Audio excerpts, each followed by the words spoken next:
na fi son ka dau haske ka rike daga nan sa'ar mu take. ina duhun da hasken sun ka shige maza bani guda na rike yau da gobe igobin Allah mun yi saboda ni da ke. Ga duhu da haske ka wuce ku dauki hasken nan ku rike sannu sannu kwana na nesa alkawarin juna ku rike. Ka san mutum dubin dubawa mai haske gani na tafiyar muna da ɗayan nisa karkasa na a rana sannu sannu gashi kana da sauri ba kamar ka a gona. Lalaban yin zancen nan zancen ki da sake.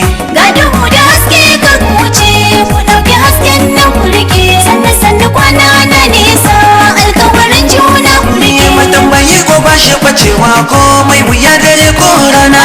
Ga tambaya gare ki ban amsa da mu yarda da juna.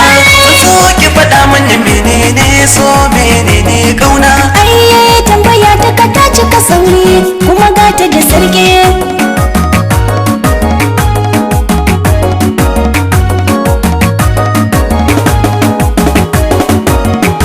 Shi so wata ranna tashi ko ya zaunawa ita ko kauna in ta ga waje bata yin canjawa. Allah sa zancen da nake kaji baka yin yadawa. Lallai maganar ki hakikance kuma ba ta da sake. Ga duhu da haske ka wuce ku dauki hasken nan ku rike sannu sannu kwana na nesa alkawarin juna ku rike. Wallahi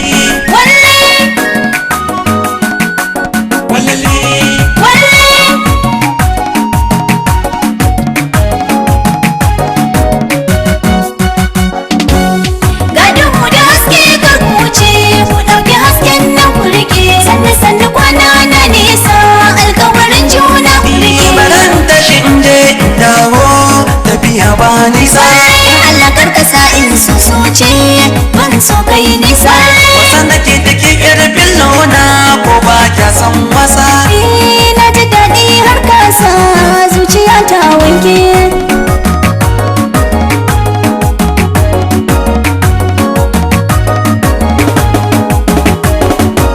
Bari in baka sako ko wata ran za mu yi rabewa.